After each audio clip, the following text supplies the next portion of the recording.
Então a aula de hoje ela vai ser uma aula que eu vou colocar um modelo aqui de referência que seria um modelo determinístico, né, onde, ou seja, onde não há risco, tá, de um mercado intertemporal. Tá? Vou fazer uma série de hipóteses simplificadoras nesse modelo e eu vou explorar esse modelo de fato na aula de hoje.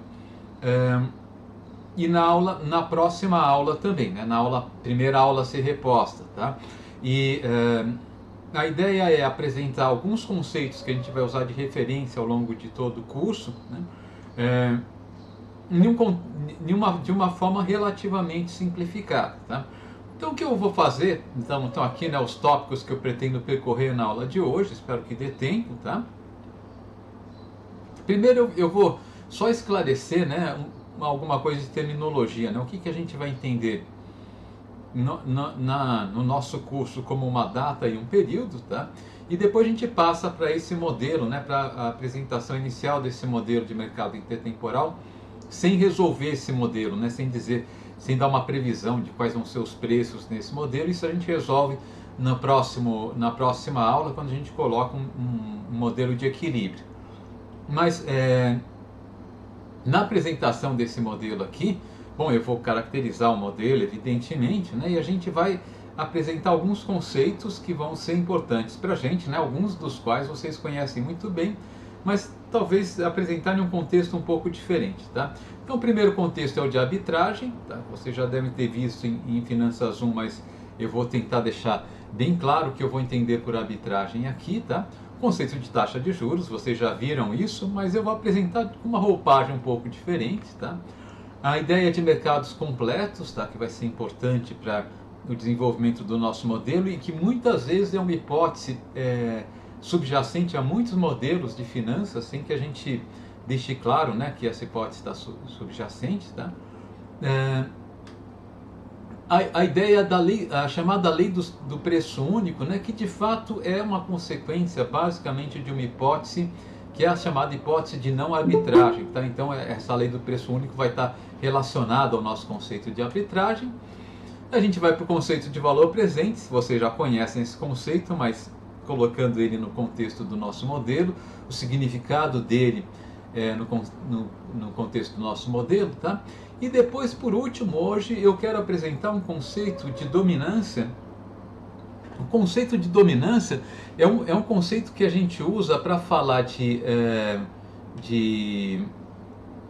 critérios que podem nos ajudar a decidir sobre como um agente racional vai escolher entre diversas alternativas, ainda que a gente não conheça efetivamente as preferências desse agente racional. Tá? Então, o conceito de dominância que eu vou colocar aqui é o conceito de dominância não estocástica, que de fato também não deve ser, o termo talvez seja novidade para vocês, né? Mas o conceito em si, vocês vão ver, não é novidade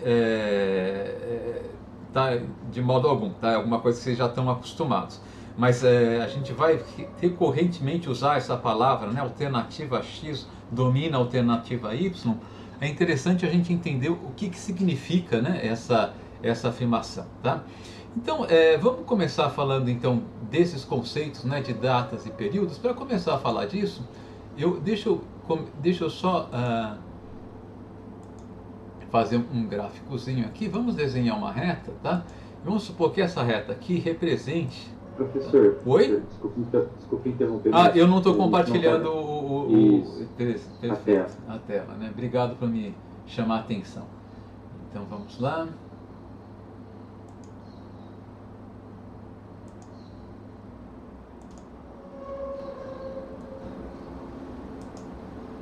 Agora sim a tela deve estar aparecendo para vocês, né?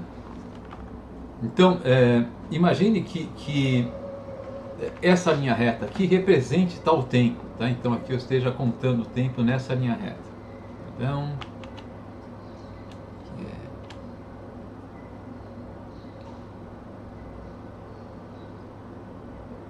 tá, então fazendo uma representação do tempo, né? Como sendo cada instante no tempo é um ponto sobre a linha reta, tá? Um período, tá, é simplesmente um intervalo de tempo, tá? Essa notação aqui é comum, tá, em todos os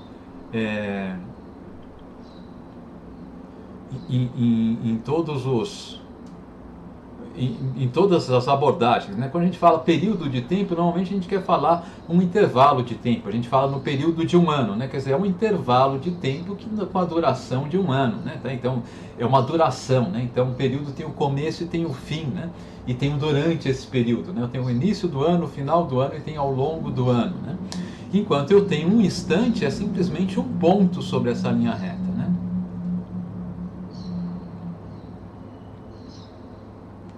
Então, o que a gente... então, deixa eu vou escrever aqui, tá? O que, então, para escrever, às vezes eu descobri que fica mais legível e usualmente fica também mais rápido se eu escrevo com o teclado, tá? Então, eu vou fazer isso, tá? Então, eu vou escrever aqui que um período, tá, é um intervalo de tempo, é um intervalo de tempo, né? Um intervalo de tempo, tá? Só que, tá, aqui na nossa, no nosso linguajar, nós vamos usar a palavra período aqui, né? Usaremos, tá, com frequência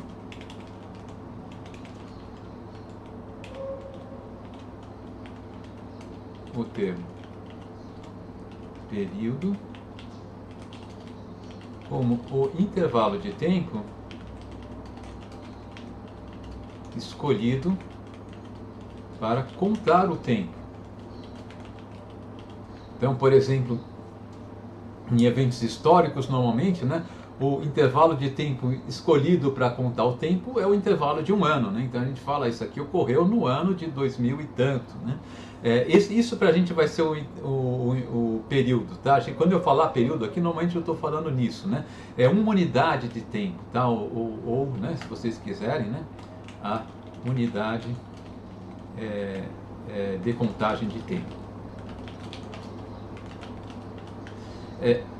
Em muitos casos aplicados, né, uma unidade comum é ano, né, mas muitas vezes fala-se em meses, semestres, né, mas a gente podia falar em segundos, anos, mas eu vou falar abstratamente que a gente definiu aqui, né, uma unidade, tá, para contagem do tempo, tá? E usualmente a gente fala que é um período, tá? Ou se a gente quiser, é o período unitário, né? É o período que dura, tá, uma unidade de tempo. Então, se eu estou contando o tempo em ano, o período unitário é o período de um ano, né? Uma duração de um ano. Mas a gente acaba, em finanças, confundindo os dois termos, né? Quando a gente fala de um modelo, por exemplo, de um único período, eu quero falar que é um modelo que eu estou supondo que todas as coisas acontecem ao longo de um único período, né? E, enfim, a gente vai voltar a falar, né, nos modelos de períodos e assim por diante, tá? O que acontece, né? Para contar o tempo, nós vamos convencionar, tá? Para contar o tempo, convencionamos um instante. Tá? Vou supor que o instante aqui seja um conceito primitivo para a gente, né? Um ponto no tempo, né? Nós vamos convencionar um instante, tá? Que será chamado, escolhido arbitrariamente, tá? Escolhido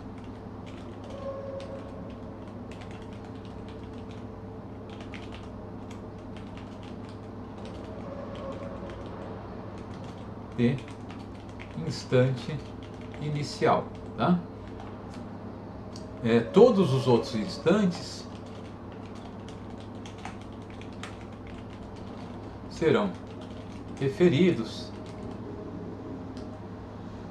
vou colocar lá embaixo, serão referidos como, tá, o número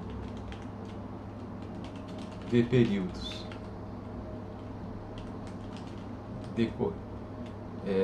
deixa eu colocar de outra maneira, tá, aqui eu fui improvisar no texto, a redação ficou ruim. Deixa eu corrigir.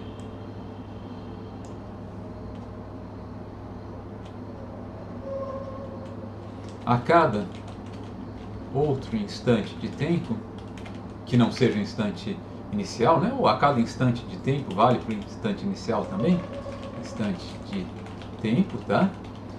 Associa-se uma data, tá? Então data vai ser um novo conceito aqui, né? Data que será, tá? O número de períodos. Aqui o número é não necessariamente inteiro, tá? Pode ser meio período, né? Enfim, um quarto de período necessário. Inteiro. Então, número não necessariamente inteiro de períodos decorridos entre, tá? O instante inicial e, tá?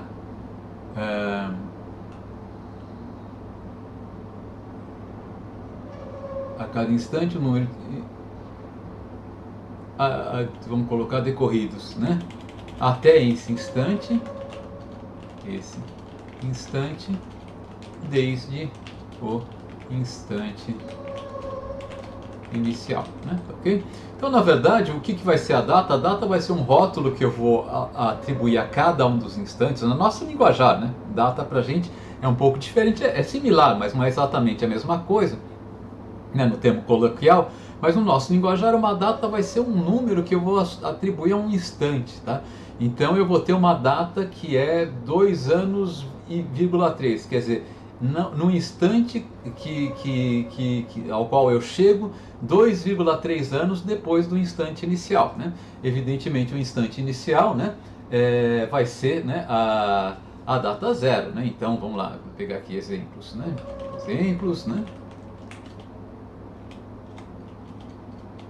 Então, para um instante inicial, a data associada ao instante inicial é a data zero. Tá? É zero, né? Portanto, que o instante inicial também é chamado data zero, tá? A gente pode chamar aqui data zero. Tá? Um instante, a gente fala na data zero, eu quero falar no instante inicial, né? E o instante inicial eu escolho arbitrariamente, né? Como a gente faz, por exemplo, para marcar o tempo no nosso calendário usual, né? Nós escolhemos arbitrariamente, tá? Uma data zero, né? Que lá, quando foi criada, acreditava-se que era a data de nascimento de Jesus, né?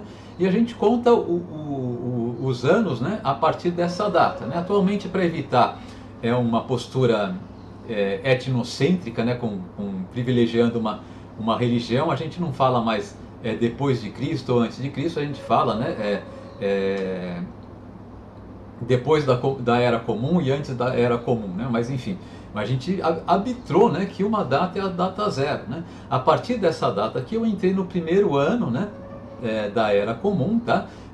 Transcorrido um ano, né, completado esse ano, eu entro no segundo ano da Era Comum e assim por diante, né? A gente está no ano de 2021 anos depois do início dessa Era Comum, que foi escolhida simplesmente arbitrariamente porque a gente precisa de uma convenção, né, para dizer quando as coisas começam, né? Talvez se a gente tivesse, né, uma data, um calendário criado hoje, talvez, eu acho que não seria muito prático, mas talvez usassem, né, a convenção da física hoje. Os físicos acreditam que o universo tem algo como 13,5 bilhões de anos, né?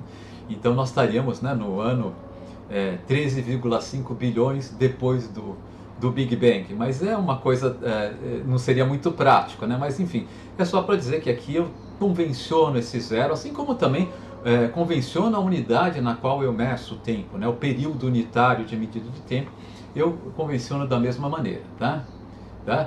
E só para dar um segundo exemplo, só para deixar bem óbvio, né, do instante ocorrido 2,5 períodos após a data zero é 2,5, tá? Então, a data 2,5 significa que eu estou 2,5 períodos após a data zero, simplesmente isso, né? Bom, a princípio, né, a data zero, ela como ela é escolhida arbitrariamente, eu posso às vezes querer falar de eventos que ocorreram antes dessa data, né? Então, para falar de eventos que ocorreram antes dessa data, eu uso números negativos, né? A distância em tempo entre a data zero e um evento que ocorreu antes dessa data, né, é uma distância negativa, tá? Então, a gente pode dizer que há instantes ocorridos antes da data zero atribuem-se datas negativas, né? Vamos um último exemplo, tá? Exemplo, a data associada, né, a um instante ocorrido um período antes da data zero, né, do período inicial, tá? É menos 1, tá? Isso aqui eu acho que não deve ter nenhuma surpresa para vocês, né? Então, o que a gente vai ter, na verdade, se a gente repetir essa linha reta aqui, usualmente a gente vai representar o tempo, né, da seguinte maneira. Eu vou ter aqui uma linha reta, arbitrariamente nessa linha reta, né? Então aqui eu estou contando o tempo.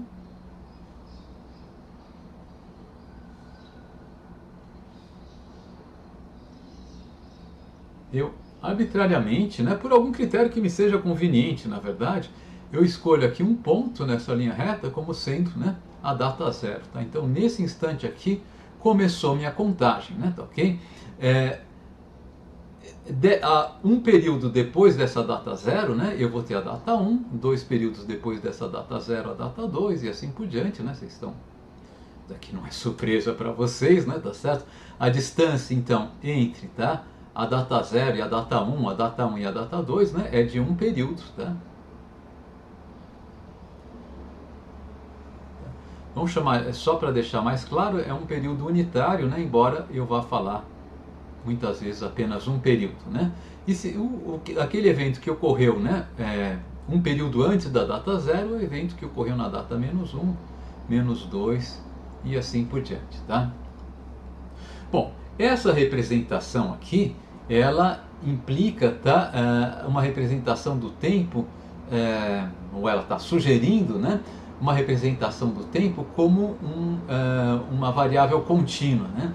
Então, se eu assumir, tá, que em qualquer ponto, quer dizer, no meu modelo, né, os eventos que ocorrem no meu modelo, ou os eventos que ocorrem no mundo real, se eu estiver querendo escrever o número real, eles podem ocorrer em qualquer ponto sobre essa linha reta, tá? Então eu posso ter datas fracionárias em que esses eventos ocorrem, tá? Então aqui eu tenho um evento 0, aqui um evento 1, tá? Aqui um evento 2, por exemplo, né? Nesse caso aqui, eu tenho tempo contínuo, tá? Então eu digo que eu tenho um modelo com tempo contínuo quando eu assumo, tá, que os eventos podem ocorrer, tá, em qualquer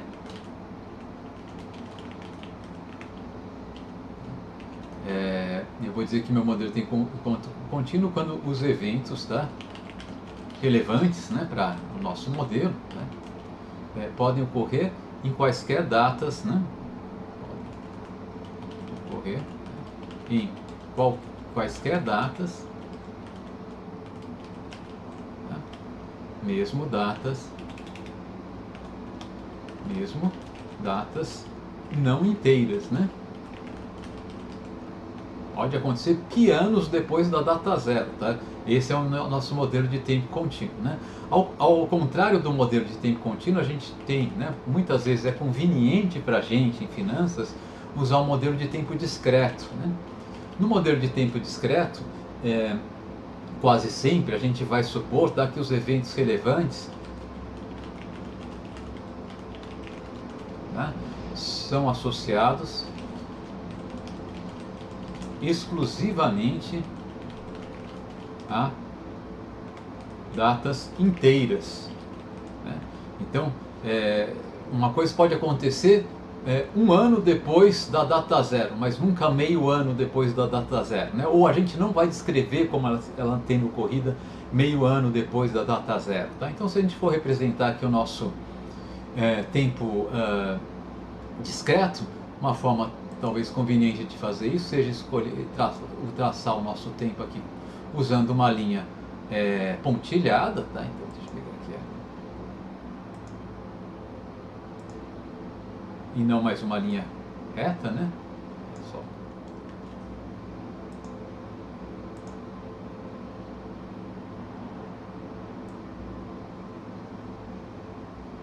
Tá? Só e na verdade o que a gente vai fazer tá? Novamente eu vou escolher uma data zero, tá?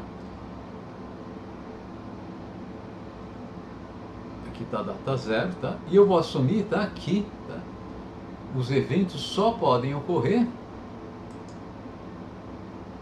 em datas inteiras, né? Então pode ocorrer alguma coisa na data 0, na data 1, na data 2, na data 3, né? Data 4 e assim por diante, né? E eventualmente pode ocorrer alguma coisa na data menos 1, na data 2, menos 2, né? Na data menos 3, né? E também assim por diante para trás, né? Usualmente, então, a vantagem por vezes, né, é mais conveniente para a gente descrever nossas ideias usar um modelo de tempo discreto, tá? Então nós vamos usar o modelo de tempo discreto quando for conveniente usar o modelo de tempo discreto, e por vezes é conveniente usar um modelo de tempo contínuo, né? Na prática, a gente costuma discretizar o tempo, né? Na prática, não faz muita diferença se alguma coisa, por exemplo, se cair um valor na minha conta bancária às 3 horas de hoje ou às 3 horas e 1 minuto de hoje. Então a gente pode considerar como se tudo que ocorreu entre, digamos, 3 horas e 4 horas de hoje, em muitos contextos, né, como tendo ocorrido no mesmo instante de tempo. Então, nesse caso, a gente discretiza o tempo, a gente vai associar todos esses eventos ou à terceira hora de hoje ou à quarta hora de hoje, né, conforme for mais conveniente novamente, tá? Mas o importante, né, no modelo de tempo discreto é que todos os eventos vão ser associados, né, a uma data inteira aqui. Então, eu posso ter um evento E1 aqui, um evento E0 aqui e assim por diante, né? Bem, vocês já devem estar acostumados também, né, que com um truque que usualmente a gente faz quando está querendo descrever eventos, especialmente em finanças, matemática financeira, né, eventos ao longo do tempo, é que a gente convenciona a data zero para ser uma data tal qual, né, qualquer evento que eu esteja considerando na minha modelagem ocorra depois da data zero, né, e daí eu não tenho data negativa. Isso também é por pura conveniência, mas é uma boa conveniência, né? Eu vou assumir que a gente trabalhe com essa boa conveniência também, tá? Bom, então agora vamos começar a falar, né, do nosso modelo de mercado intertemporal. Vou começar uma outra página aqui, deixa eu colocar aqui algo.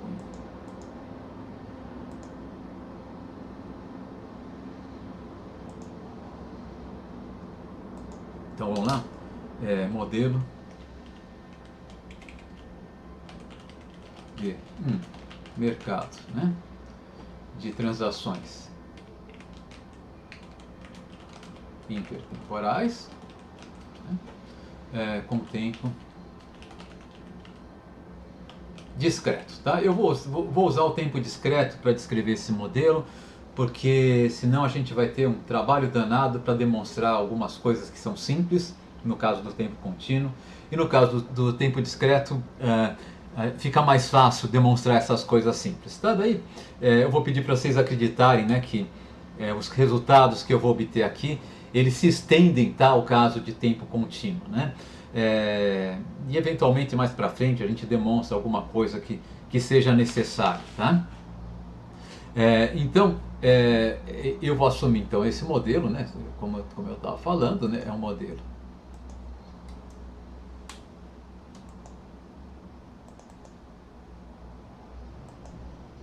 Então eu vou assumir que eu tenha um tempo discreto aqui, tá? Com todos eventos, né, relevantes ocorrendo após, na data zero ou após essa data. Então, de fato, a data zero, tá, é a data inicial do nosso modelo, né?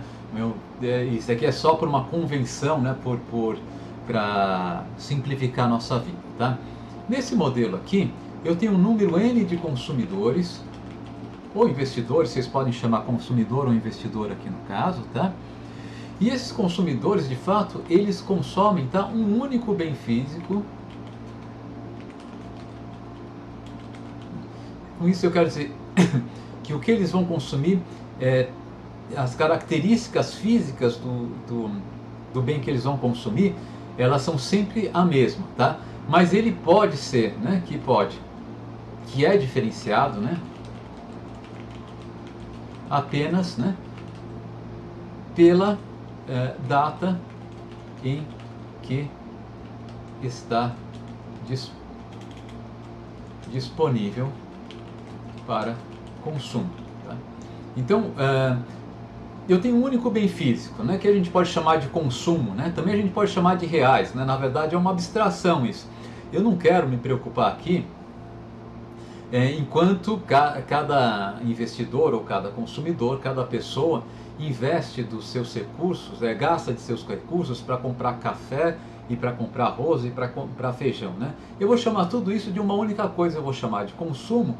E a minha preocupação, nosso foco aqui é saber quanto, né, cada consumidor vai alocar de consumo na data zero, quanto ele vai consumir, né, desse único bem de consumo na data 1, quanto que ele vai consumir na data 2 e assim por diante, tá? Então eu vou supor que para os nossos consumidores aqui, para os nossos agentes, né, dessa economia, tá, consumir na data 1 não é equivalente a consumir na data 2, são coisas diferentes. Então ele diferencia, né? Aquilo que está disponível para ele consumir na data 1 não é exatamente a mesma coisa do que aquilo que está disponível para ele consumir na data 2. Isso só não é exatamente a mesma coisa porque as datas são diferentes, né? O restante é tudo igual, tá? Então vocês podem pensar, se vocês quiserem usar a história do pensamento econômico, né? Por exemplo, o Ricardo, ele falava de uma economia com um único produto que ele chamava de trigo. Mas a gente não sabe exatamente se era o que estava na cabeça dele, eu acredito que sim, né? Falar de trigo era uma abstração. Ele falava, a economia tem um monte de produtos, mas para eu poder contar as coisas que eu quero contar sem me perder na matemática, eu vou falar de um único produto, tá? Ainda não tinha sido inventado modelos de equilíbrio geral, tudo mais, então ele fala, as pessoas produzem trigo, tá? E na verdade trigo era o bem comum, né? Então, eu vou falar a mesma coisa aqui, né? Eu estou sempre produzindo trigo, digamos, mas trigo que eu posso consumir hoje é diferente de trigo que eu posso consumir daqui a 2 anos, né? Por quê? Porque eu vejo diferença entre consumir trigo hoje e trigo daqui a 2 anos, né? E esse é um dos aspectos fundamentais, né, da teoria das finanças, né? Que é as pessoas, elas atribuem valores diferentes das coisas ao longo do tempo, né? Ter uma cadeira de rodas hoje para mim não tem valor algum, né? Porque eu felizmente, né, não preciso de cadeira de rodas, né? Eu tenho, as minhas 2 pernas funcionam direito, eu consigo andar com equilíbrio, etc. Mas pode ser que no futuro, né, não sei que futuro, mas tem que ter um ambiente de incerteza também, né? Mas pode ser que no futuro eu perca essa habilidade, né? Seja por idade, seja por um acidente, e daí eu preciso de uma cadeira de rodas. Então uma cadeira de rodas no futuro vai ter um valor positivo para mim, enquanto agora não tem valor algum, tá? Então esse aspecto é fundamental e isso eu não vou abstrair, né? Então uma unidade de consumo hoje é diferente da mesma unidade de consumo disponível amanhã para cada consumidor, tá? Então vou assumir, né, essa característica, tá? Então isso daqui, falei dos N consumidores, né? O bem físico também já falei, tá? Assim, agora o que eu vou assumir também adicionalmente, tá? É que no instante inicial, né? Ou na data zero, se vocês quiserem, né? Cada consumidor, tá, detém uma dotação, tá? Dotação inicial que constitui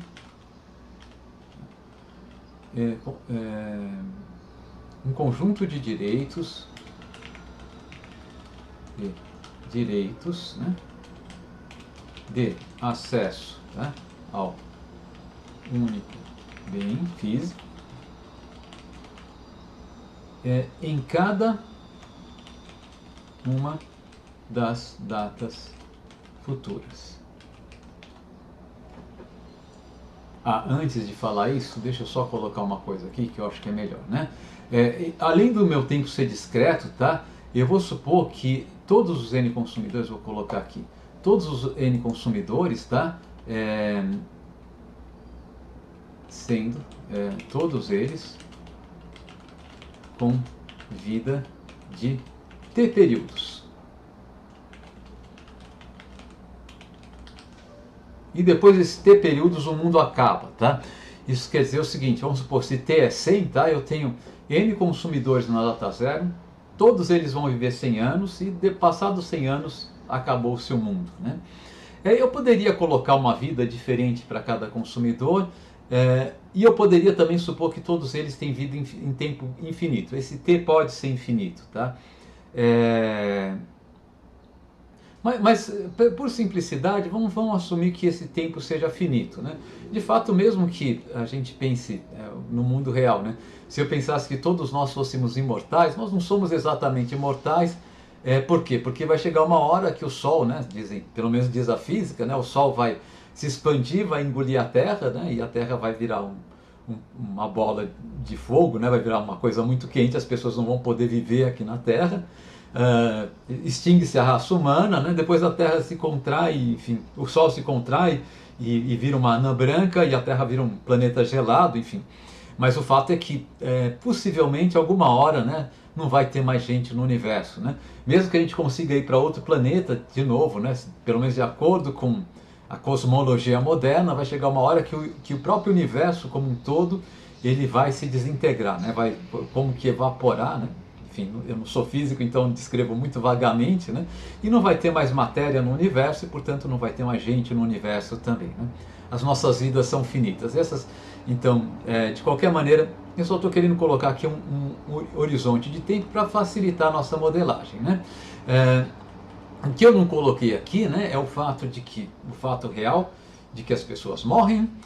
Mas mesmo quando elas estão sabendo que elas vão morrer, elas se preocupam com o que vai acontecer após a morte delas, né? Muitas pessoas se preocupam com o que vai acontecer com seus descendentes, né? Com seus filhos, netos e assim por diante, a maioria de nós, né? E mesmo assim, e muitos de nós também nos preocupamos não só com o que vai acontecer com nossos filhos, netos e assim por diante, mas com todas as pessoas que continuam aqui no mundo, né? E, enfim, muitas vezes a gente pode estar preocupado com isso, mas modelar isso é uma coisa complicada e para a gente não vai ser interessante no momento. Então eu vou supor, na verdade, o mundo acaba daqui a T períodos e todo mundo vive até o final do mundo, só para facilitar nossa vida, tá? Então, quando começa o nosso modelo, na condição inicial do nosso modelo, na data zero do nosso modelo, cada consumidor ele tem direito, tá, por algum critério exógeno ao modelo, tá, a consumir em cada data uma determinada quantidade, tá, do único bem disponível, tá? Então a gente vai denotar, tá, essa dotação inicial, não datação inicial como está aqui. A gente vai denotar, né, esse conjunto de direitos iniciais, tá, como a dotação inicial desse nosso consumidor, tá? Então ele tem o direito a consumir, tá? Por alguma razão caiu do céu, tá? 100 unidades de consumo hoje, 2 unidades de consumo amanhã, 200 depois de amanhã. De alguma maneira, cada consumidor vislumbra isso, tá? E isso é certo, tá? Esse nosso mundo aqui é um mundo sem incerteza. Esse direito que ele tem poderá ser exercido por ele sem dificuldades, tá? Então eu vou notar aqui, eu vou fazer o seguinte aqui, para denotar, tá, um vetor, eu vou usar usualmente quando a gente está usando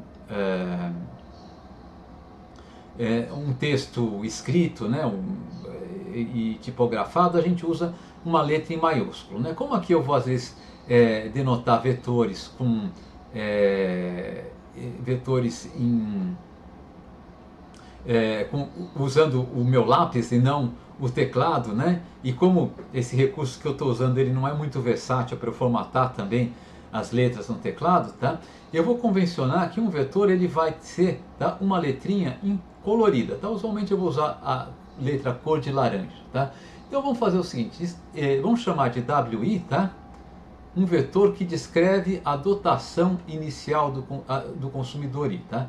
Essa dotação inicial do consumidor I diz o seguinte, olha, consumidor I, você tem na data zero direito a consumir, tá, uma determinada quantidade do bem existente, né? Você tem direito ao acesso a uma determinada quantidade do bem de consumo, que eu vou chamar de WI0, né? Na data 1, você tem acesso a uma quantidade desse bem de consumo, que eu vou chamar de WI1, tá? Na data 2, WI2, né? E assim por diante, né? Até WIN, tá? Então isso daqui é a nossa dotação inicial, tá? Então a dotação inicial, tá, é um vetor, né? Cada componente corresponde, né, ao acesso que o nosso consumidor tem nas condições iniciais, tá? Ao qual o nosso consumidor tem nas condições iniciais, tá? A respectiva data, né, no nosso modelo, tá? Então esse daqui é o que a gente vai chamar de uma dotação inicial e a gente vai representar dessa maneira, né? Por vezes, oi. A gente supôs que os consumidores eles vivem T períodos, né? A gente supôs que os consumidores vivem T períodos. Ah, desculpa, então aqui eu coloquei N é T, né? Isso que você está chamando a atenção.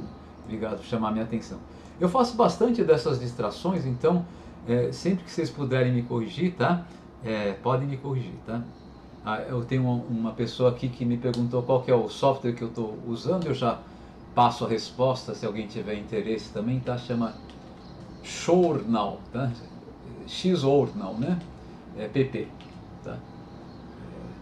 Estou passando aqui. Esse software é open source, tá? Ele é livre e código aberto, né? Então vocês conseguem acessá-lo na internet, baixar, ele instala no Linux, no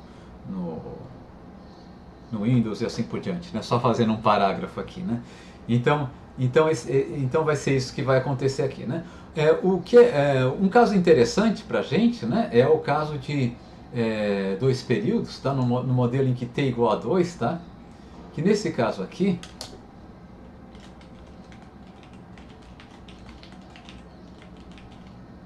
perdão, que t igual a 1, né? Eu tenho um modelo de um único período. Isso daí quer dizer o seguinte, né? Eu tenho um instante inicial 0 e eu tenho um instante final 1, né? Como esse modelo é discreto, eu tenho apenas 2 datas em que as coisas podem acontecer nesse modelo, na data 0 e na data 1, tá? E nesse caso aqui, tá, eu posso sempre representar, vocês estão acostumados com isso de microeconomia em outro contexto, mas eu sempre posso representar, né, uma dotação. Deixa eu só corrigir aqui o que eu cometi. Eu sempre posso representar uma dotação inicial, né, de consumo ao longo do tempo como um ponto em um diagrama, né, de 2 dimensões, tá? Então, deixa eu pegar aqui, escolher a setinha.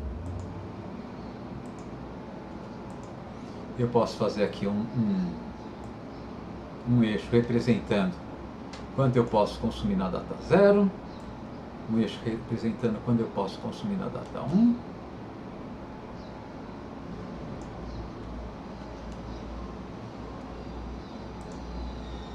então aqui consumo na data 0,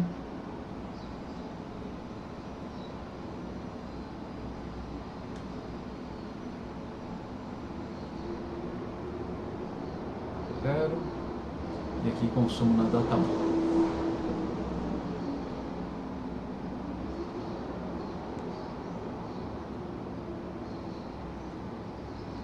Então, a dotação inicial do nosso consumidor vai ser um ponto nesse diagrama, né? Como eu vou assumir que eu vou assumir sempre que o WI é um vetor com os componentes maiores ou iguais a zero, né? Vai ser sempre no quadrante positivo desse diagrama, né? O que faz sentido para a gente, né? Então aqui eu vou ter WI 0 e aqui WI 1, né? Quer dizer, o que o modelo de mercado intertemporal vai permitir para o nosso consumidor é que ele saia desse ponto aqui, tá? E vá para outro ponto, né? Não qualquer ponto que ele possa escolher arbitrariamente, mas qualquer ponto que seja compatível com as condições de mercado, tá? A gente vai usar bastante, né, esse diagrama esse modelo de um único período, tá? E notem que aqui quando a gente fala modelo de T períodos, né, esse modelo vai ter sempre T mais uma datas, né? Tem a data 0 mais as datas de 1 até T, né? Então aqui no caso vai ter duas datas, né, a data 0 e a data 1. Se eu tivesse dois períodos, teria a data 0, a data 1 e a data 2, portanto 3 datas também, né? E assim por diante, tá? Mas vai ser muito frequente, né, a gente usar o modelo de um período, tá? De fato, grande parte da discussão em teoria de finanças, né, ela se dá, né, com o modelo de um único período, tá? Simplesmente por uma questão de conveniência, né, mais fácil falar de um modelo de um único período, tá? E nem sempre é trivial a extensão para N períodos, tá? Mas então esse caso particular, né, de um modelo com um único período é um caso que a gente vai ver com bastante recorrência. Muito bem. Deixa eu só continuar aqui. Tá. Tá. Então, agora eu vou assumir o que o nosso modelo vai assumir é que, tá, os agentes, os consumidores, né,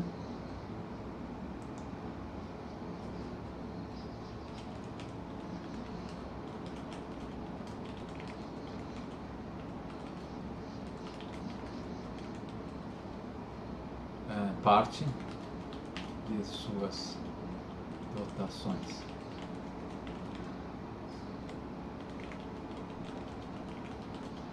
né? Por exemplo, eu sou um consumidor nesse modelo aqui, eu comecei sem direito a consumir nada na data 0, mas tenho direito a consumir alguma coisa na data 1, né? O que eu posso chegar é propor para outro consumidor que tem direito a consumir alguma coisa na data 0 e falar para ele, olha, você deixa eu consumir alguma coisa daquilo que você tem direito a consumir na data 0, e em troca eu te dou alguma coisa daquilo que eu tenho direito na data 1, né? Eu faço essa troca, tá?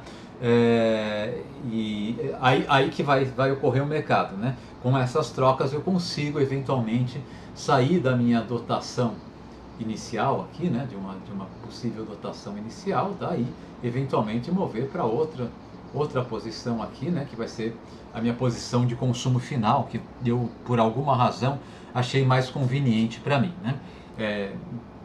Nesse gráfico aqui, talvez seja difícil pensar que essa mudança é conveniente, mas no exemplo que eu dei, né? Se eu pensar, olha, eu comecei com nada na data 0, usualmente as pessoas morrem se não consomem nada, né? Então eu vou precisar consumir alguma coisa na data 0, estou disposto a abrir mão do consumo ao qual eu tenho direito na data 1 para poder consumir na data 0, né? Então, eu vou assumir que isso seja possível, tá? Então, agora deixa eu continuar aqui. Não, agora eu vou escrever à mão, embora fique pior, né, a minha escrita, e é porque eu vou colocar vetores, aqui fica mais fácil, tá? Então, sejam dois consumidores.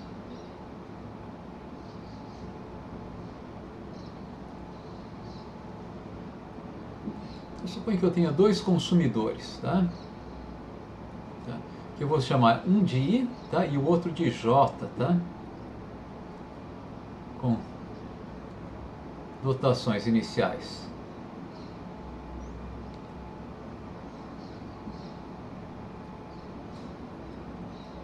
Bom, WI e WJ, né?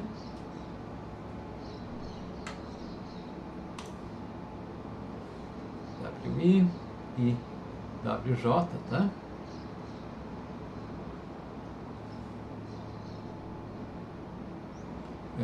Suponha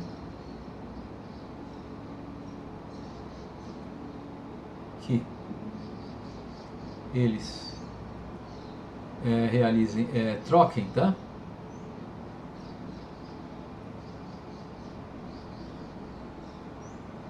Parte de suas dotações iniciais.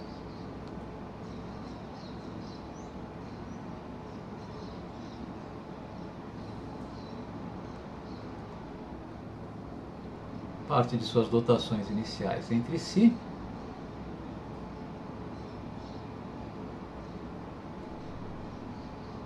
e que, após essa troca,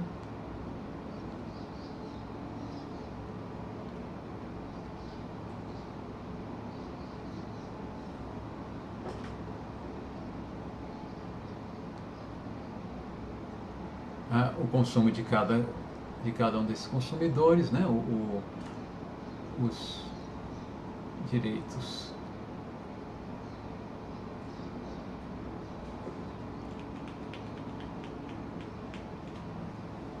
os consumos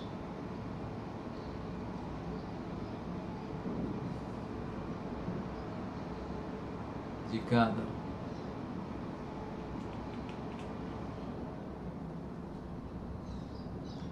um desses consumidores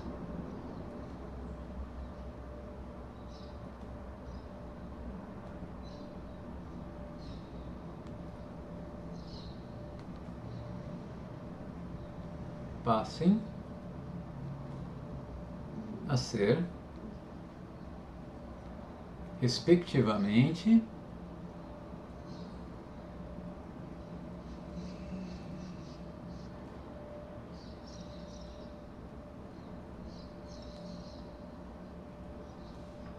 CI e CJ.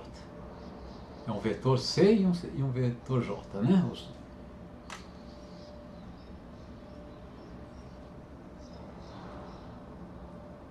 Tá?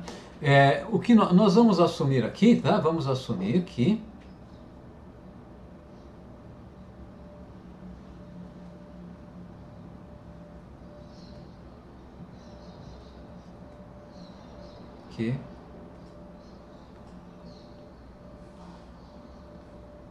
se eu somar o vetor CI mais o vetor CJ, tá? Eu vou obter a mesma coisa que eu obtinha somando o vetor WI e o vetor WJ.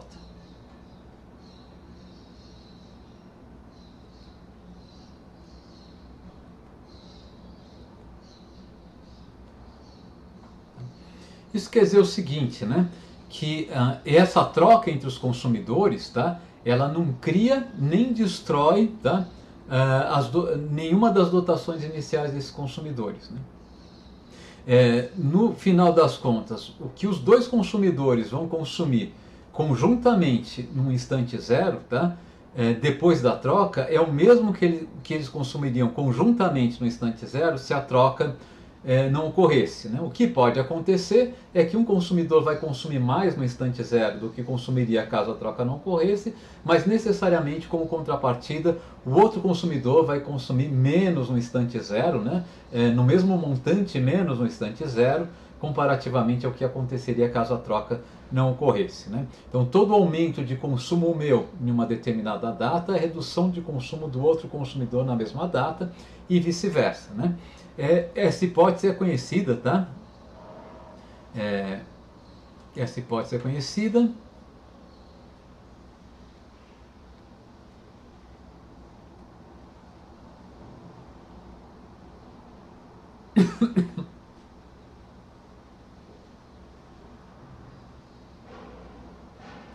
Como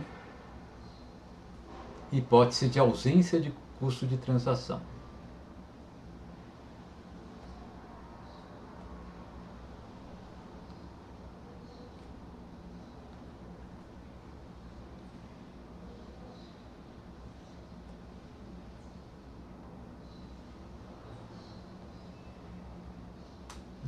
Basicamente, quer dizer, o que é um custo de transação? Né? Um custo de transação, como o próprio nome já diz, né? É um custo no qual eu vou incorrer para realizar uma transação. Né? Então, vamos supor, eu comecei nesse nosso mundo aqui, não tenho nada para consumir na data 0, tenho bastante coisa para consumir, digamos, na data 1, quero consumir na data 0. Que eu vou procurar alguma pessoa que tenha bastante para consumir na data 0 e pouco na data 1 para propor uma troca. Né?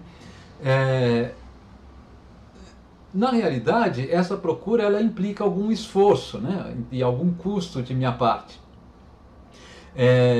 Se a gente fosse modelar isso, tá, eu precisaria, como usualmente a gente modela nesse custo, eu falo, ó, os agentes eles perdem alguma coisa da sua dotação inicial, né, para realizar essa transação. Tá? Então, quando eu tenho custo de transação, o lado esquerdo dessa igualdade aqui, ele seria menor do que o lado direito. Né? Depois que eu faço a negociação, eu mudo o meu perfil de consumo, mas o outro consumidor também muda, isso, os dois podem achar isso desejável, mas se eu somo o consumo dos dois consumidores, ficou faltando alguma coisa. É como se parte, né, daqueles direitos que eu tinha de consumo nas diversas datas de tempo, eu tivesse que ter gastado, né, para poder realizar a transação. Por exemplo, né, para deixar mais claro o que isso pode querer dizer no mundo mais aplicado, né? Se eu estiver, por exemplo, falando, olha, eu quero comprar ações de uma empresa, né? Eu preciso fazer uma negociação, né?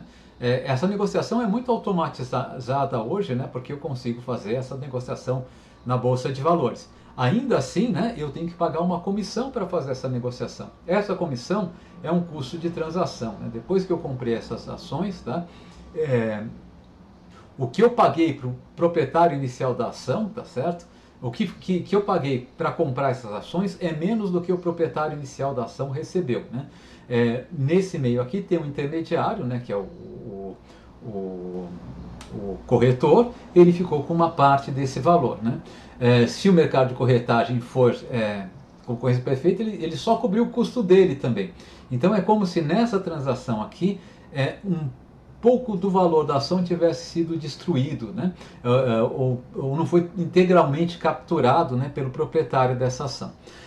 Eu posso ter, eventualmente, custo de transação negativa. Né?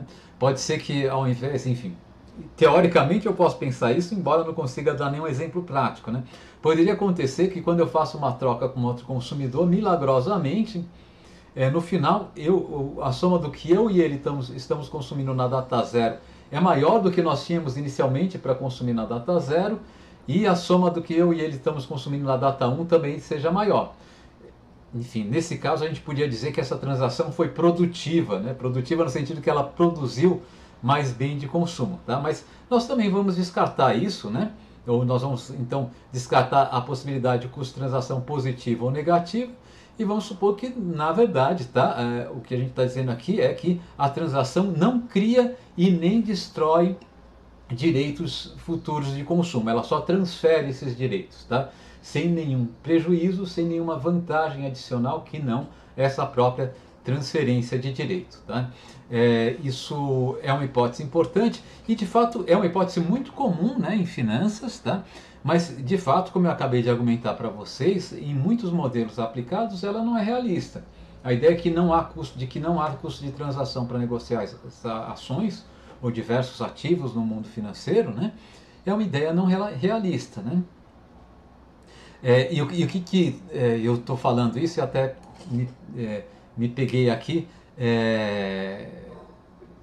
me perguntando se vocês entenderam, né, essa comparação que eu fiz.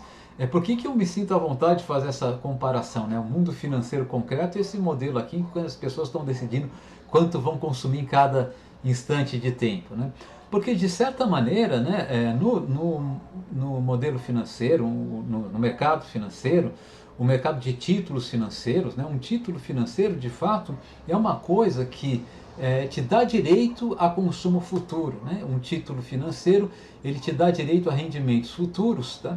E é claro que, no caso concreto, esses rendimentos são incertos, mas abstraindo dessa incerteza, nós estamos em algo muito semelhante a isso. Né? Se eu tenho, por exemplo, uma ação de uma empresa, eu tenho direito, né, a obter recursos ou a ter um acesso de rendimento daqui a um ano que vai ser dado pela distribuição de dividendos dessa empresa.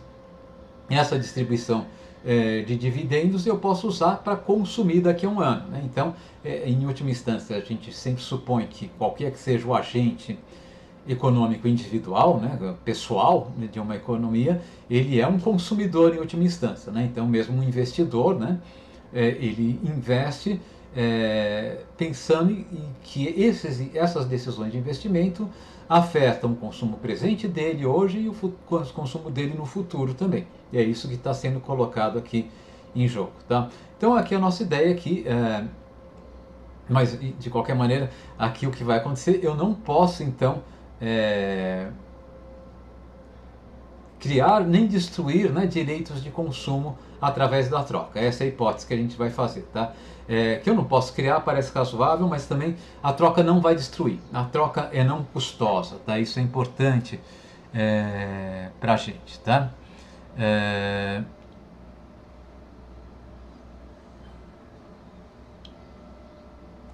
Então, essa aqui é uma hipótese que a gente colocou.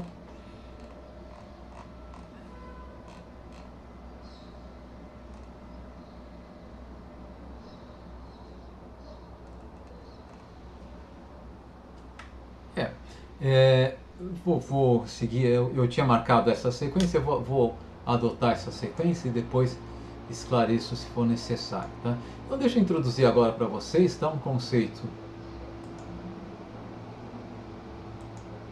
que vocês já devem ter ouvido falar muito, mas eu acho que eu vou colocar de uma maneira que é relativamente rigorosa, tá? Ou seja, gera pouca ambiguidade, tá? Então, eu vou escrever o seguinte texto, vamos ver se vocês entendem o que eu quero dizer, eu vou tentar explicar também, né? Então eu tenho consumidores, tá, que vivem nesse mundo aqui e eles descobrem que eles podem fazer transações entre si, né? Então o que um consumidor pode fazer, o que por exemplo muitas pessoas tentam fazer no mundo financeiro, né? É fazer uma série de negociações, comprar de um, vender para o outro, enfim, para ver se consegue, né, melhorar a sua posição, tá? Isso, em tese, é possível se melhorar a posição. Significa, olha, eu abro mão do meu consumo em uma determinada data, né, mas consigo aumentar meu consumo em outra data, tá? Agora, pode ser, eu posso conceber situações, a gente vai ver algumas situações em que isso aconteceria, tá? Que um consumidor ele consiga fazer uma negociação tal, tá?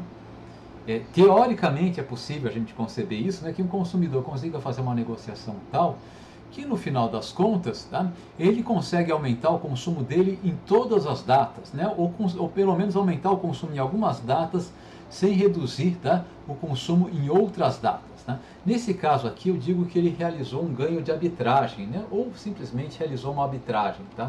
Então eu vou escrever aqui que caso um consumidor, tá, consiga realizar uma combinação de transações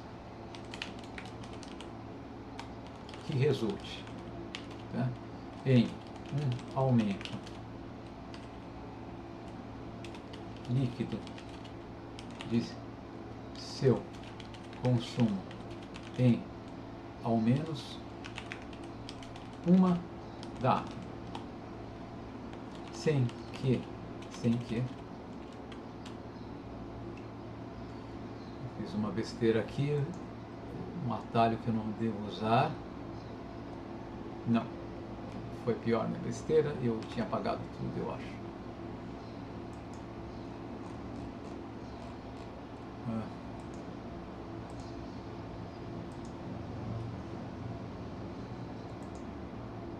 Me atrapalhei com o software, peço desculpas, tá? Agora sim, né?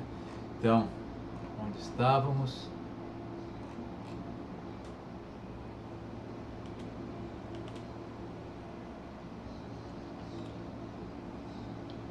Vou começar a escrever de novo.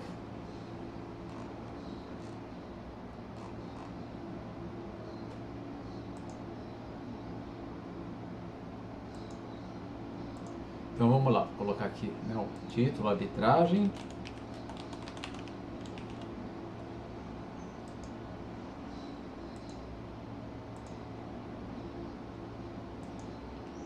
depois eu corrijo lá, eu deixo em negrito a arbitragem, tá? Então, caso, tá? Um consumidor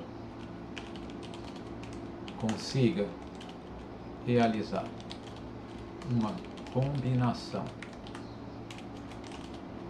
de transações que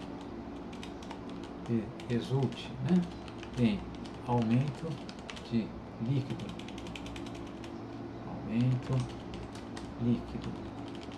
de seu consumo em ao menos uma data, sem que haja redução de seu consumo líquido, né, em qualquer outra data, dizemos que ele realizou um ganho de arbitragem, né? Então, na verdade, o ganho de arbitragem, né, corresponde, né, a ganhar em todos os sentidos, tá?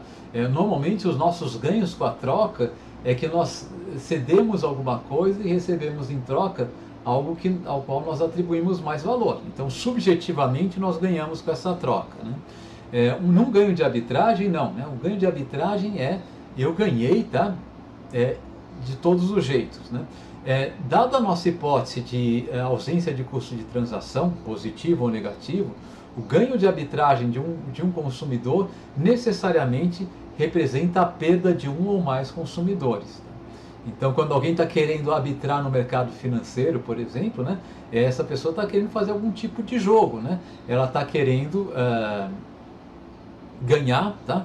Sabendo que vai ter algum trouxa, né, que vai perder, tá? Alguma pessoa desavisada que vai fazer um mau negócio, tá?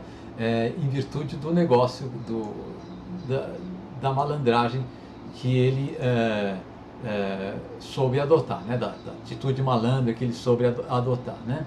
Então, só para dar um exemplo, eu vou escrever também um exemplo, se vocês não se incomodarem, só para dar um exemplo. Aqui.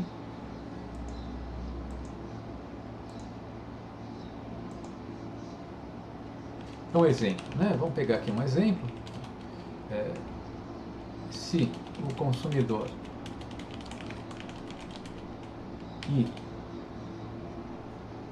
recebe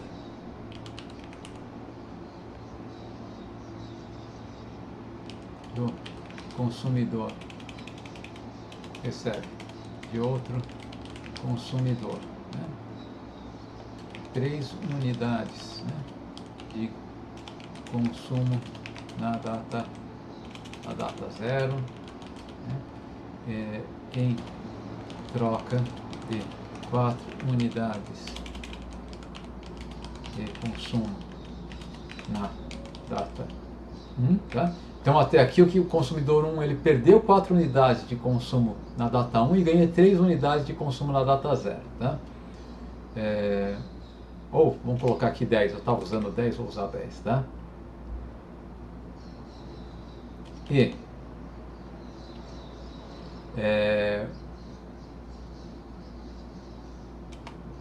recebe 4,2 unidades de consumo, recebe de um terceiro consumidor, né?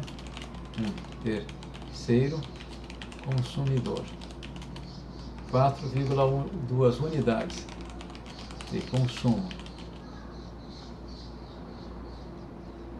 na data 10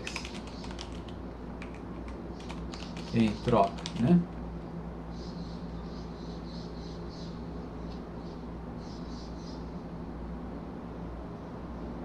de 3 unidades de consumo na data 0, tá? Eu já explico melhor isso aqui, faço um quadrinho, tá? Então, o consumidor I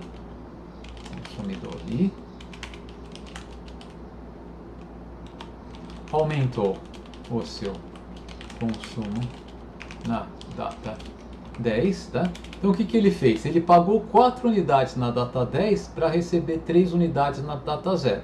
Então está com menos 4 unidades de consumo na data 10 em relação à sua situação inicial e mais 3 unidades de consumo na data 0. Essas 3 unidades de consumo, deixa eu fazer um esqueminha aqui que fica mais fácil visualizar, né? Embora talvez esteja claro para vocês, mas só para garantir que fique bem compreendido, né, o que está acontecendo aqui. Então, aqui eu vou colocar a variação do meu consumo na data 0, tá? E na data 10, né? São as duas datas nas quais eu estou fazendo transação aqui, tá? Eu sou o consumidor, tá? Os efeitos líquidos, né, da troca com o primeiro consumidor, primeiro outro consumidor, né?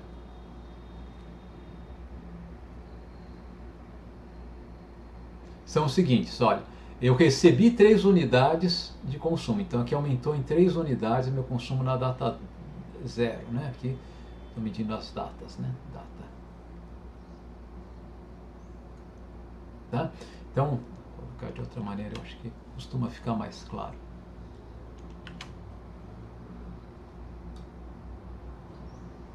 Então, eu ganhei 3 unidades de consumo na data 0, mas paguei aqui 4 unidades, né? Então aqui menos 4, perdi 4 unidades de consumo na data 0. Agora, com outro consumidor, tá? Depois de fazer essa troca, eu vou para outro consumidor e falo o seguinte, olha, eu te dou 3 unidades na data 0, então aqui eu vou perder 3 unidades, e você me dá 4,2 unidades na data 10. Se o outro consumidor aceita isso, né? Aqui é a troca com o segundo consumidor. Qual que é o efeito total, né? O efeito total é, bom, eu ganhei 3 unidades de consumo na data 0, mas usei para comprar as unidades de consumo na data 10. Então aqui, o meu efeito líquido de consumo na data 0 é 0, não ganhei nem perdi. Mas na data 10, o que aconteceu? Na verdade, eu vendi, tá, o consumo na data... Bom, na data 10, depois a gente traduz isso em termos de preço, né? Mas na data 10, o que acontece? Inicialmente, eu abri mão de 4 unidades de consumo na data 10, na minha transação com o primeiro consumidor, mas na minha transação com o segundo consumidor, eu recuperei não só as 4 unidades, mas 4,2 unidades, e eu tenho um ganho líquido aqui de 0,2 unidades, né? Então aqui eu tenho um ganho de arbitragem, tá? Esse ganho de arbitragem aqui é relativamente óbvio, né? E o que a gente vai supor é que ele não pode ocorrer, tá? Não é que ele não possa ocorrer, o que nós vamos supor é que os agentes são racionais e bem informados e ágeis o bastante para que sempre que ocorrer uma dessas possibilidades, haja uma corrida para realizar esse ganho de arbitragem, e essa corrida force um realinhamento dos preços para que esse ganho de arbitragem desapareça, né? Por exemplo, se eu percebesse, né, se diversas pessoas percebessem que o primeiro consumidor está disposto a dar a ceder 3 unidades de consumo na data 0 para obter 4 unidades de consumo na data 10, né? E o segundo está disposto a ceder 4,2 unidades de consumo na data 10 para receber 3 unidades de consumo na data 0, tá? Todo mundo iria querer fazer esse ganho de arbitragem. Então todo mundo iria fazer essa proposta para o primeiro consumidor de trocar, né, 4 unidades na data 10 por 3 unidades na data 0. Tá? Daí as pessoas iam aumentar a demanda para o primeiro consumidor, isso devia pressionar, né, o preço a qual o primeiro consumidor está negociando. Né? E ao mesmo tempo, todo mundo iria querer fazer a mesma proposta para o segundo consumidor, né, de trocar. O segundo consumidor ganha R$3 na data 0 em troca de 4,2 unidades de consumo na data 10. E novamente o que aconteceria aqui é que haveria uma pressão sobre esse consumidor, tá? A nossa hipótese é que os preços vão se realinhar tão rapidamente que essas oportunidades de ganho de arbitragem elas praticamente desaparecem instantaneamente, né? Essa hipótese é muito comum nos mercados, nos modelos financeiros e também nos modelos econômicos, né? Pelo menos nos modelos microeconômicos, porque isso é uma condição de equilíbrio, né? Entre diversas condições de equilíbrio, né? Uma condição de equilíbrio microeconômico é que só tenha um único preço na economia, né? E um único preço na economia vai acabar implicando, tá, também essa realização, né, de não arbitragem, tá? Então nós vamos chamar essa hipótese de não arbitragem. Como ela é importante, eu vou colocar aqui, tá?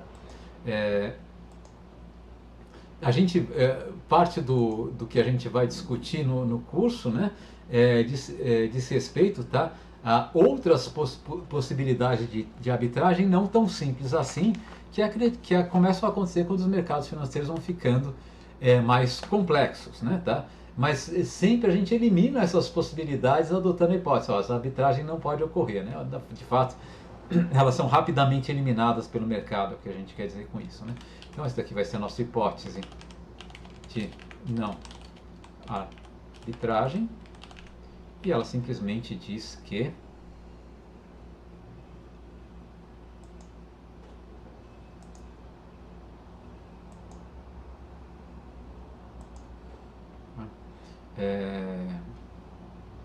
as condições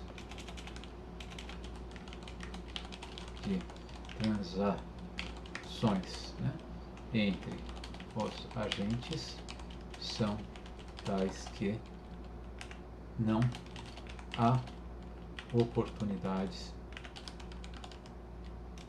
de arbitragem. Basicamente é isso, né? Quer dizer, eu sei que, em tese, eu posso pensar contextos em que as pessoas realizam ganho de arbitragem, tá? Mas eu vou assumir que isso não ocorra, né?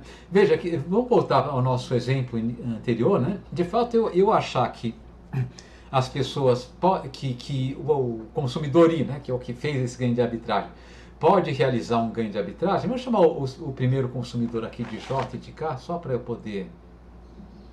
Esse primeiro consumidor aqui eu vou chamar de J e esse aqui de K, só para eu poder falar com mais facilidade, né?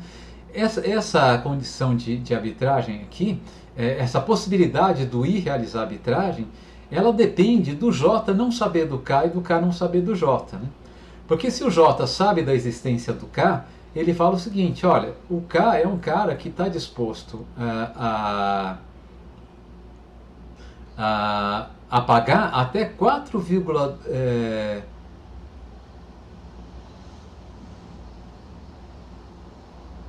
deixa eu ver se é isso mesmo.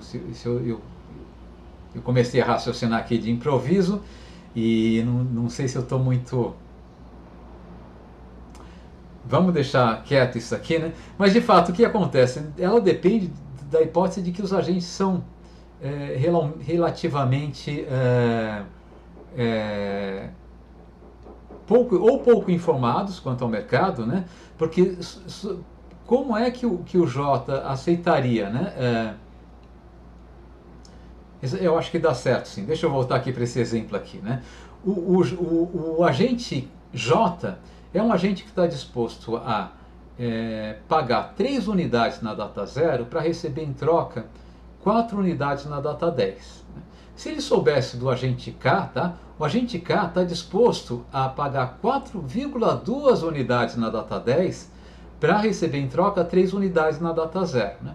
Se o agente J soubesse do agente K, ele iria propor ele negociar diretamente com o agente K, que ele vai dar um negócio melhor, né? Ele paga 3 unidades na data 0 e o agente K dá para ele 4,2 unidades na data 10. Né? Ele faz um melhor negócio do que fez fazendo a negociação que eu supus que ele fez com o agente I.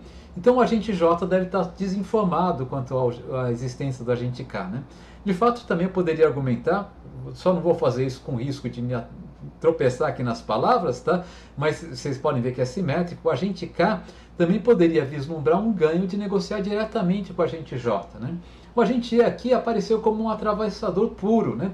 Que é o atravessador lá do imaginário coletivo. Né? A gente sempre acha que quando tem alguém entre o consumidor final e o produtor, esse cara é um atravessador, né? Nesse sentido puro. Ele compra barato do produtor final e vende caro para o consumidor e faz um lucro indevido, porque ele não adicionou nenhum valor ao produto, né? O que a gente vai supor é que esse atravessador puro não vai existir, tá? E não tem espaço para ele, né? Porque as pessoas são bem informadas para pular esse atravessador puro, né? E de fato, até nas economias concretas, tá? A gente fica muito ressabiado quando alguém diz que tem um cara que é um puro atravessador, né? Normalmente esse puro atravessador, se você for ver, ele está prestando algum tipo de serviço, né?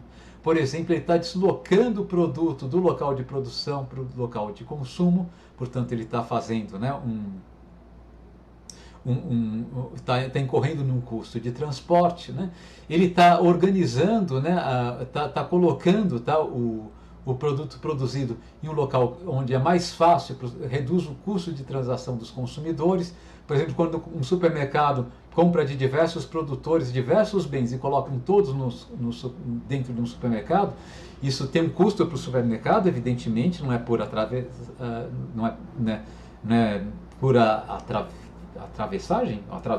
não sei, ele não está puramente atravessando o mercado, né? E além disso ele está gerando um valor para o consumidor que consegue fazer uma compra usando muito menos tempo do que se tivesse que comprar com cada um dos consumidores e assim por diante, né? Então essa ideia de um atravessador puro, que seria o agente que conseguiria fazer um ganho puro de arbitragem, ela sempre a gente deve olhar com uma certa desconfiança, né? Por quê? Porque a oportunidade de ganho gerada por essa pura atravessagem, né, vai atrair tantos agentes para exercer essa função, que isso daqui tende a fazer os preços se realinharem até que isso desapareça, né? Então, especialmente nos mercados financeiros, e especialmente nos mercados financeiros mais discutidos, quanto o mercado acionário, mercados de títulos públicos, que são mercados nos quais há muita informação disponível e os agentes investem bastante tempo para processar essa informação, a ideia de que há possibilidade de ganhos puros de arbitragens é uma ideia que a gente sempre deve olhar com muita desconfiança, né? E sempre que a gente descobre, e mesmo na economia de uma maneira geral, usualmente quando a gente descobre que tem algum ganho que a gente pode chamar de arbitragem pura, esse ganho ele é protegido de alguma forma extra-econômica, né, extra-mercado. Por exemplo, ele pode ser decorrência de um monopólio legal, né? O Estado determina que aquela companhia tem um monopólio legal de negociar entre essas partes, né? A história do Brasil, Companhia das Índias Ocidentais, lá de Portugal, né? Era a única empresa que podia fazer negócio entre o Brasil e o restante do mundo, né? Então, é claro que eles podiam fazer um grande ganho, né? Extraordinário, né? Simplesmente vendendo o açúcar produzido no Brasil a um preço muito mais caro, mais alto do que o que eles pagavam para o produtor de açúcar no Brasil, né? Mesmo descontando o custo de transporte e assim por diante, tá? Então, mas nós vamos assumir que isso daqui não existe arbitragem, tá? Tudo isso eu falei só para deixar claro, né, que eu acredito, né, que essa hipótese de não arbitragem é uma hipótese razoável, tá? Bom, vamos definir agora uma coisa que eu vou chamar de preço de uma transação, tá? E o preço de uma transação aqui é exatamente, né, o que a gente costuma chamar de preço, pelo menos em teoria microeconômica, tá? Esse preço aqui vai ser um preço relativo, né? Não um preço absoluto, tá? Então, preço, né, associado a uma troca, né? Então,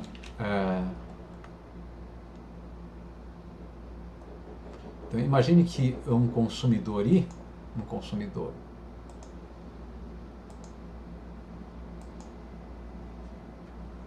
suponha que um consumidor e troque, deixa eu colocar ceda, né? Ele vai ceder em troca, tá? Ele ceda X, aqui eu vou ter que colocar. Bom, eu já vou ter que escrever com a caneta aqui para evitar maiores confusões, tá? Então deixa eu escrever aqui com a canetinha. Então suponha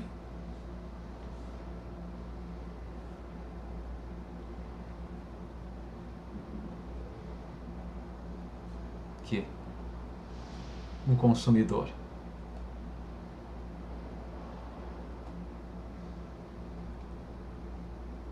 Eu nem preciso dar nome para esse consumidor não, tá? Ceda a outro consumidor.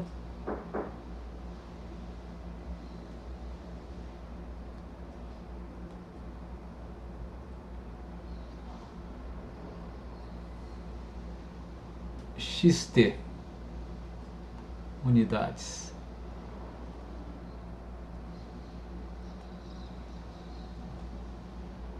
Consumo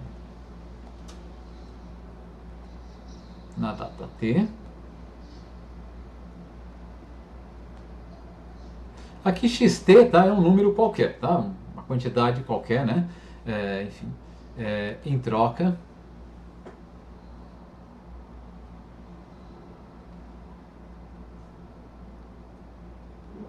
de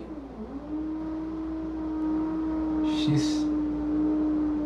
Isso aqui é um tal, tá? A letra grega tal, né? Para ficar diferente de T, tá? X tal unidades de consumo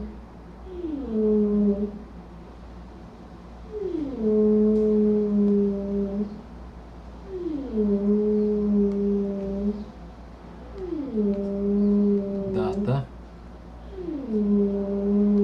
tal, tá? A razão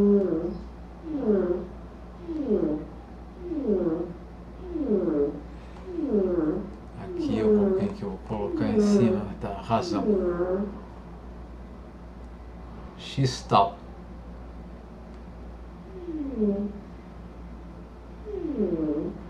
sobre XT. Vou colocar uma perninha aqui esquerda no T para ficar mais diferente do tal, tá? É chamada o preço do bem T em medido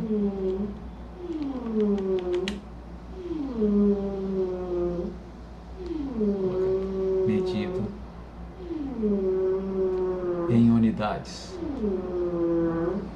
Bem T não, é o preço do consumo em T.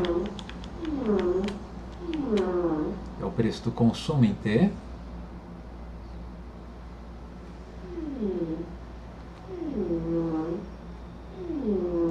Medido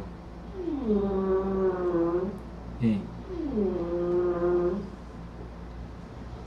unidades. Medido em unidades de consumo em tal.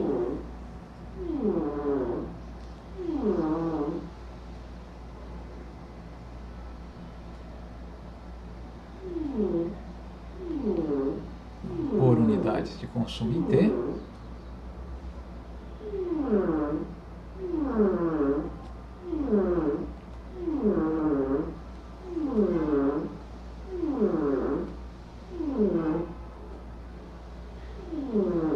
Associado, né, a essa troca, tá?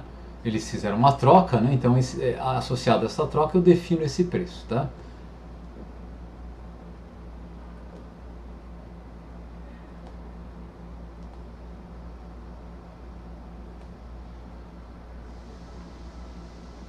E vamos notar esse preço aqui, tá?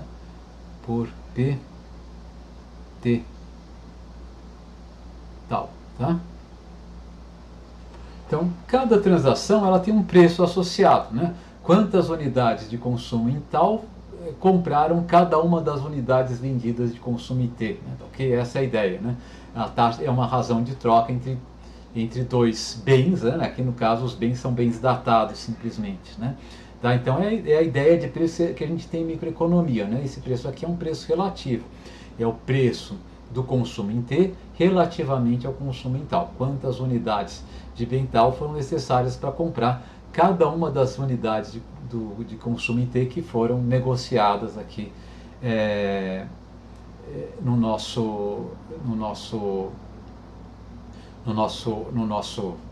na nossa história aqui, tá?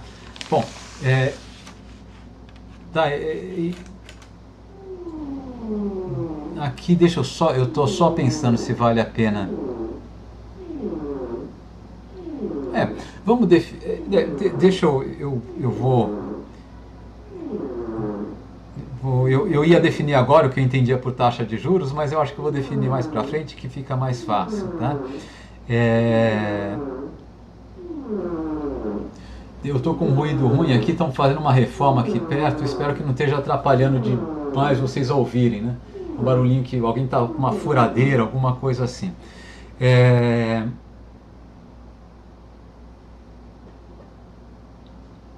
Não está fazendo barulho, não. Ah, então tá bom. Você vai disponibilizar essas notas? Vou sim. Todas as notas eu pretendo disponibilizar para vocês, tá? Tá bom. Junto com o vídeo. Beleza, então. Obrigado. Tá ok? Então, deixa eu colocar aqui uma hipótese, né?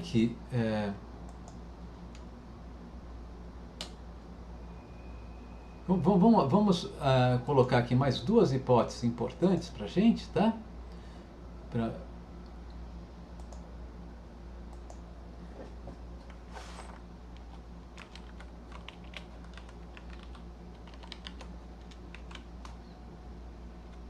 Vou colocar hipóteses, né? Duas hipóteses que a gente vai assumir com bastante frequência, tá? Que são as seguintes, né?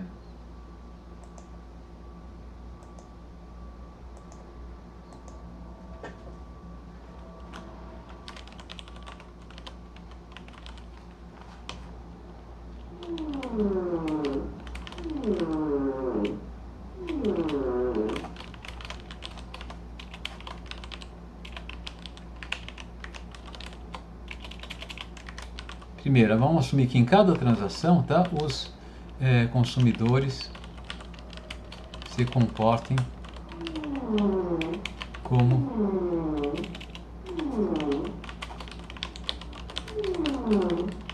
tá? Então, a primeira hipótese é uma hipótese de que os consumidores não têm poder de mercado, basicamente, né? Então, eles veem que será que eu já posso? Eu não posso colocar essa hipótese aqui, não. Eu vou ter que colocar só uma hipótese. Eu estou me precipitando, tá? Então vamos lá. Primeira hipótese, tá?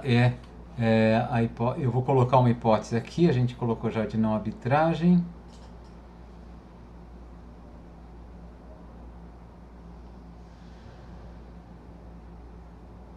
Hipótese de mercados completos.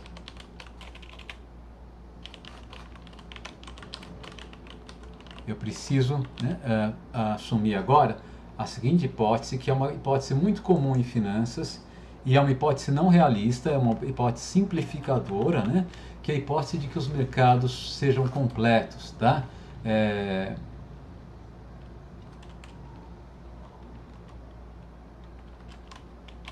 Dizemos, tá, que, tá, os mercados são completos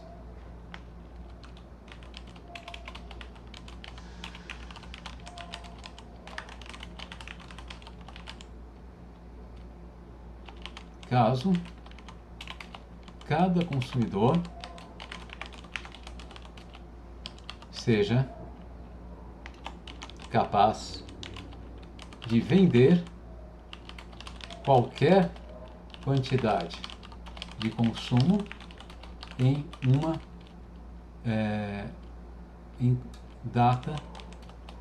qualquer data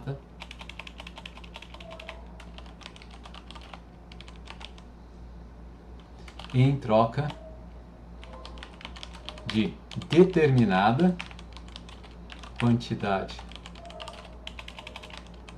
de consumo em qualquer outra data, tá?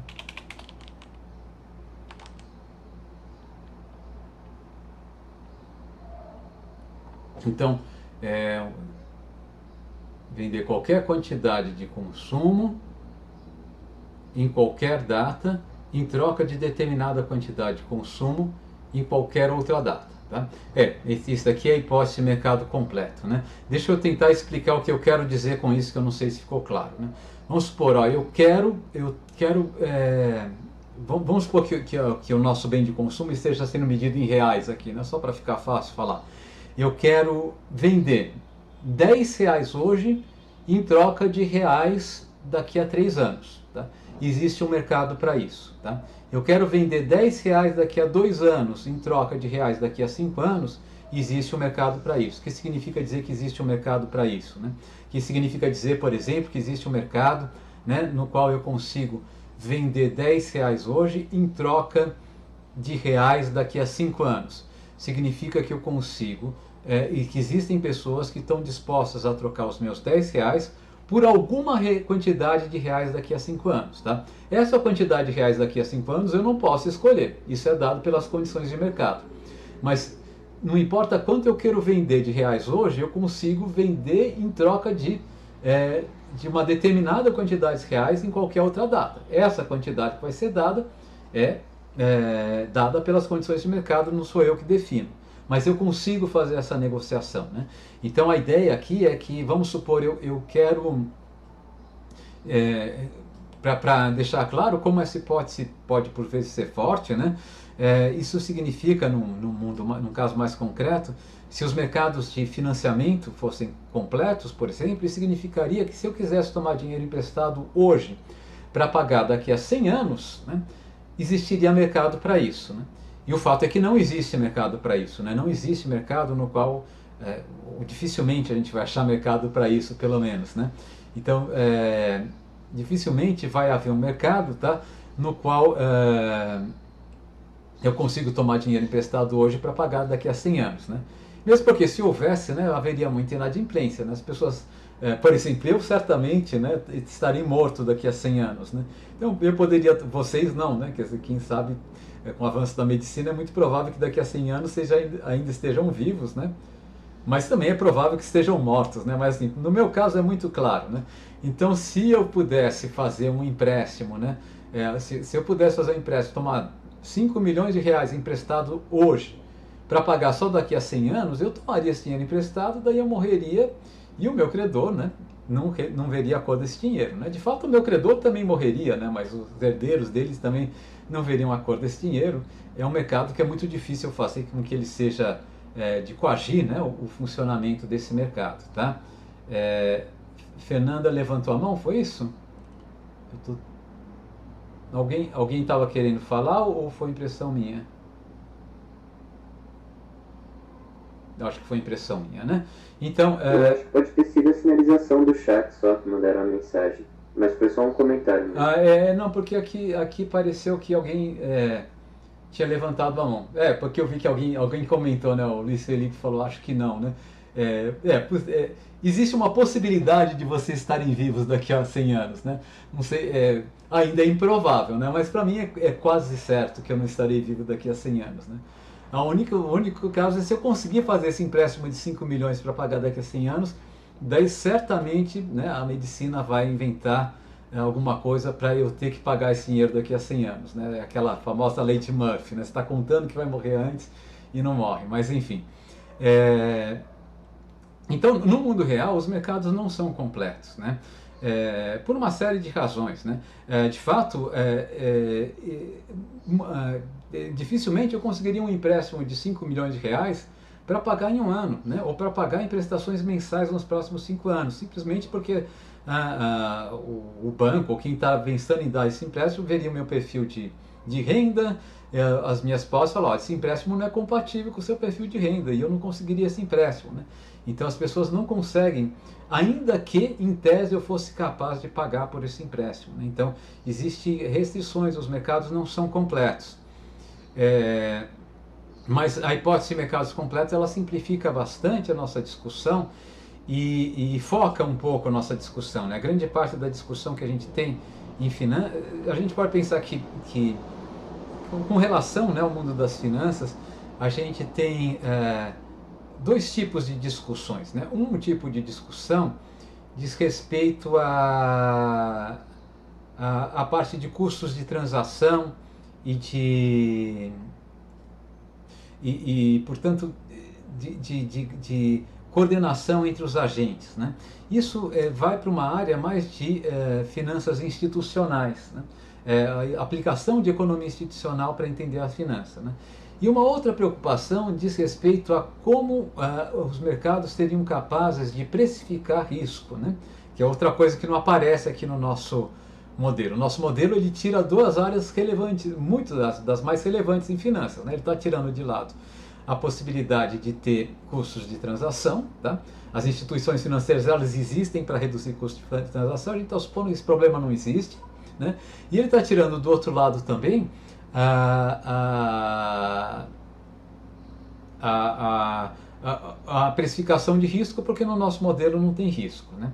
Mas os mercados são incompletos no mundo real, por quê? Porque no mundo real nem todo risco é precificável, nem todo risco pode ser negociado em mercado, né?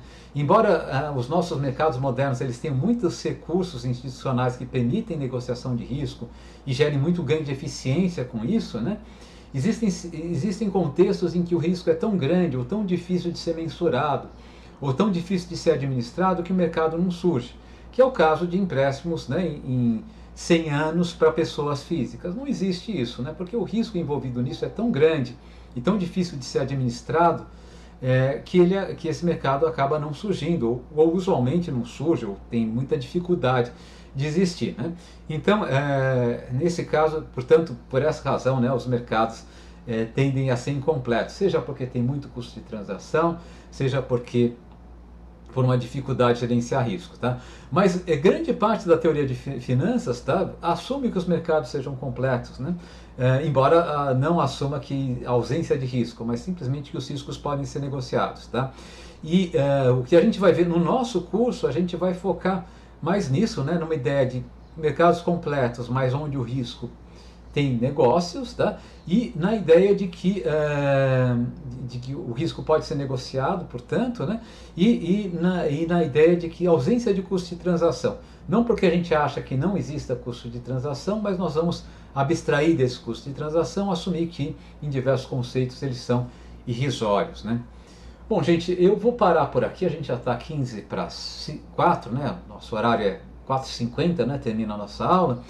E eu vou gravar o restante dessa exposição, tá?